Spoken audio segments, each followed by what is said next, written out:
Hari ini kita akan bahas lagi 5 anime isekai fantasy. Anime-anime ini memiliki alur cerita yang sangat menarik dan harus kalian tonton. Berikut rekomendasi 5 anime isekai fantasy. Anime isekai yang pertama adalah anime Hortensia Saga. Anime ini adalah anime fantasi epik yang diadaptasi dari game RPG seluler.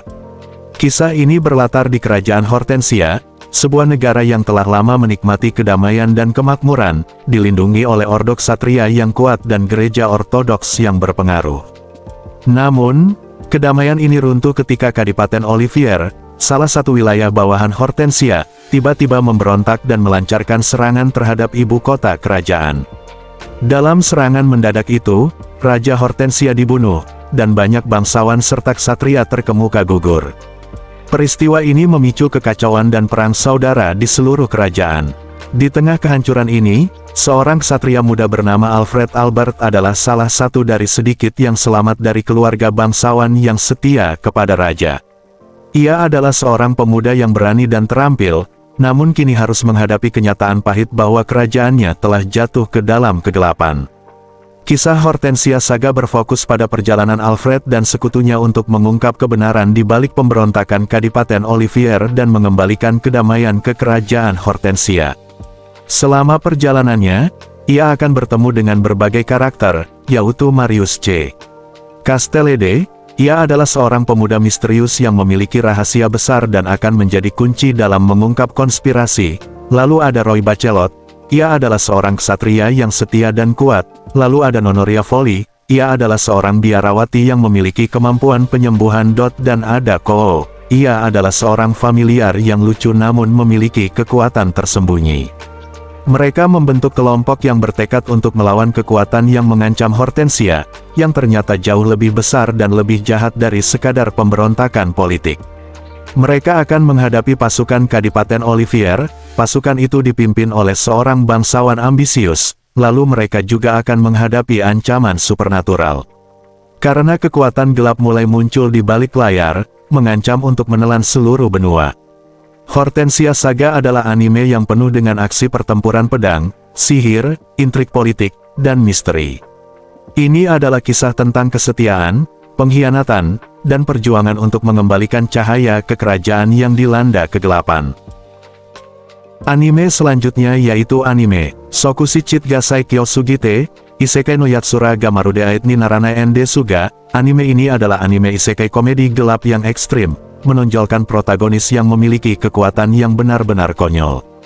Kisah ini berpusat pada Yogiri Takato, seorang siswa SMA yang, bersama dengan teman-teman sekelasnya, tiba-tiba dipanggil ke dunia fantasi oleh seorang dewi misterius.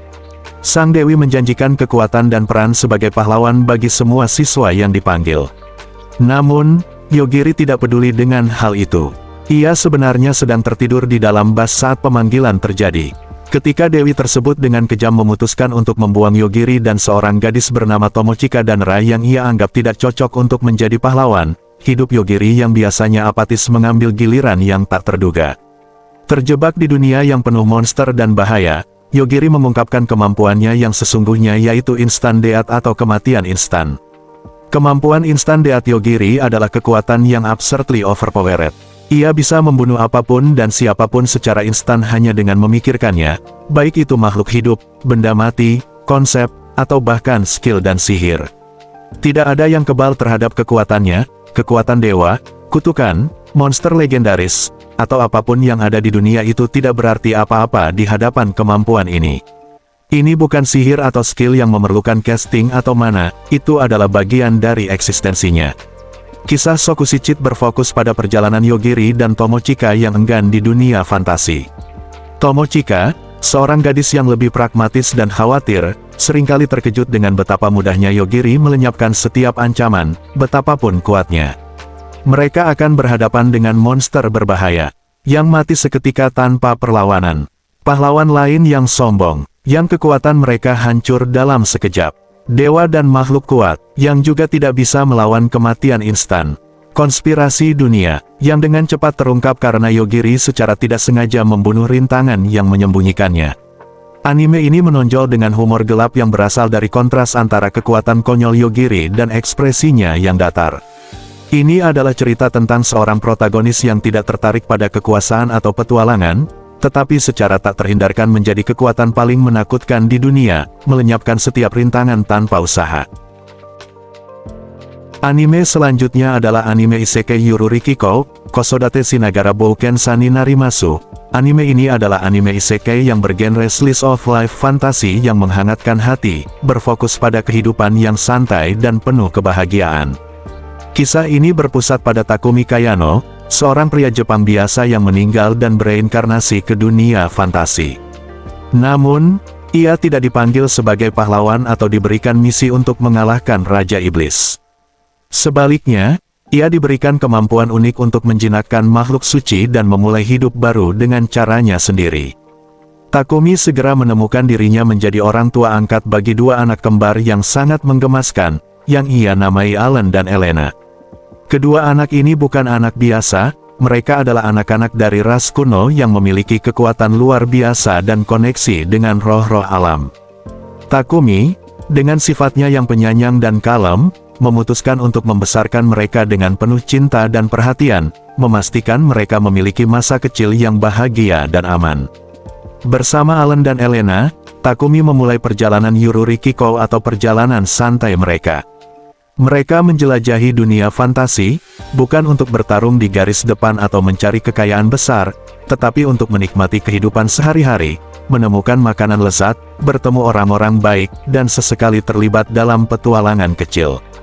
Kisah Isekai Yururi Kiko berfokus pada kehidupan sehari-hari Takumi sebagai seorang ayah di dunia fantasi. Ia akan memasak makanan lezat, menggunakan pengetahuan dari dunia asalnya untuk menciptakan hidangan enak yang disukai Alan dan Elena. Ia juga menjelajahi alam, menemukan tempat-tempat indah, mengumpulkan bahan-bahan unik, dan belajar tentang flora dan fauna dunia fantasi, lalu menjinakkan makhluk ajaib. Dengan kemampuannya, ia sesekali menjinakkan makhluk lucu atau kuat yang menjadi bagian dari keluarga mereka. Isekai Yururi Kiko adalah anime yang santai, penuh kehangatan, dan menenangkan, cocok bagi mereka yang mencari cerita isekai yang lebih fokus pada aspek kehidupan sehari-hari, keluarga, dan kebahagiaan sederhana di dunia fantasi. Ini adalah kisah tentang menemukan arti keluarga dan rumah di tempat yang tidak terduga. Anime selanjutnya yaitu anime 100 Men no Inochi no Ue ni Ore wa Tateiru. Anime ini adalah anime isekai yang menyajikan pandangan yang lebih pragmatis dan terkadang sinis terhadap genre fantasi. Kisah ini berpusat pada Yotsuya Yusuke, seorang siswa SMP yang realistis dan acuh tak acuh. Ia memiliki pandangan hidup yang utilitarian dan tidak terlalu tertarik pada hubungan sosial. Suatu hari, Yotsuya dan dua teman sekelasnya yaitu Shindo Iu, seorang gadis populer dan baik hati, serta Hakozaki Kusue, seorang gadis pemalu, kemudian mereka tiba-tiba dipindahkan ke dunia fantasi oleh sebuah entitas misterius yang menyebut dirinya Game Master. Game Master memberi mereka serangkaian quest atau misi yang harus diselesaikan untuk kembali ke dunia asal mereka. Namun, tidak seperti isekai pada umumnya di mana protagonis menjadi overpowered dengan cepat, Yotsuya dan teman-temannya memulai dengan kelas atau job yang lemah dan skill yang terbatas. Yotsuya sendiri mendapatkan kelas yang sangat dasar seperti petani atau penebang kayu di awal, sementara teman-temannya mendapatkan kelas yang lebih heroik. Yang lebih unik adalah sistem kematian di dunia ini. Jika salah satu anggota party mati, mereka akan hidup kembali setelah 3 hari, namun jika seluruh party mati, mereka akan mati permanen di dunia nyata. Kisah 100 Men no Inochi no Ue ni Ore wa Tateiru berfokus pada pendekatan Yotsuya yang dingin dan logis dalam menghadapi quest yang berbahaya. Ia tidak peduli dengan moralitas atau sentimentalitas, yang penting adalah menyelesaikan misi seefisien mungkin dan bertahan hidup. Ia menggunakan pengetahuannya dari dunia nyata dan pola pikir strategisnya untuk mengatasi tantangan, seringkali dengan cara yang brutal atau tidak konvensional. Anime ini mengeksplorasi tema-tema seperti perkembangan karakter.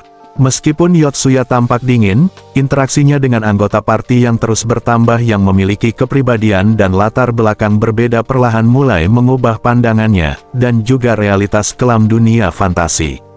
Menunjukkan sisi brutal dan tidak kenal ampun dari dunia fantasi yang seringkali diromantisasi, lalu manusia dan monster. Pertanyaan tentang apa yang membuat seseorang menjadi monster, baik dari pihak manusia maupun makhluk lain. 100 Men no Inochi no Ue ni Ore wa Tateiru adalah cerita yang memprovokasi pemikiran tentang moralitas dalam bertahan hidup, pertumbuhan pribadi melalui pengalaman sulit, dan bagaimana sebuah dunia fantasi bisa menjadi medan uji yang keras bagi jiwa manusia. Dan anime yang terakhir adalah anime Zero Kara Hajimeru Maho no So. Anime ini adalah anime fantasi yang berlatar di dunia di mana sihir adalah kekuatan yang ditakuti dan seringkali disalahpahami, dan ada konflik besar antara para penyihir dan manusia biasa. Kisah ini berpusat pada dua karakter utama yang tidak biasa, yaitu Zero. Ia adalah seorang penyihir wanita yang sangat kuat dan jenius dalam sihir, tetapi memiliki penampilan seperti anak-anak.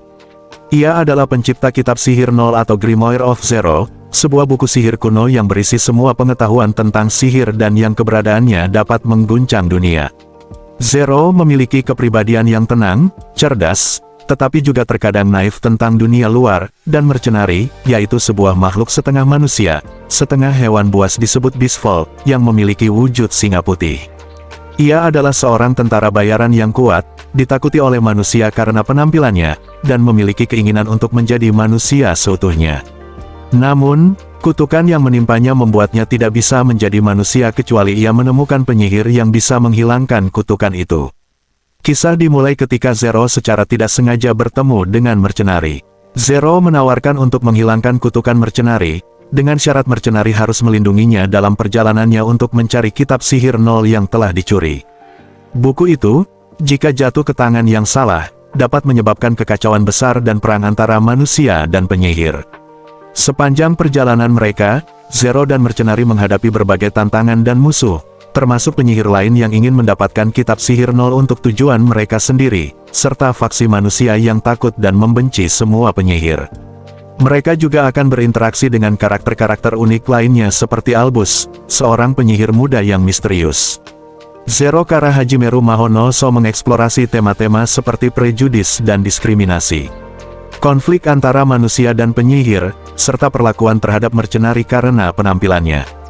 Kekuatan dan tanggung jawab, bagaimana sihir dapat digunakan untuk kebaikan atau kejahatan, dan pentingnya mengendalikan kekuatan. Pencarian kebenaran, mengungkap misteri di balik kitab sihir Nol dan sejarah dunia. Persahabatan yang tak terduga, ikatan yang terbentuk antara Zero dan mercenari yang awalnya tidak cocok namun saling membutuhkan. Ini adalah kisah fantasi yang penuh aksi, misteri, dan pembangunan dunia yang menarik, di mana duo yang tidak biasa berjuang untuk mencegah kehancuran dan mencari pemahaman di antara konflik.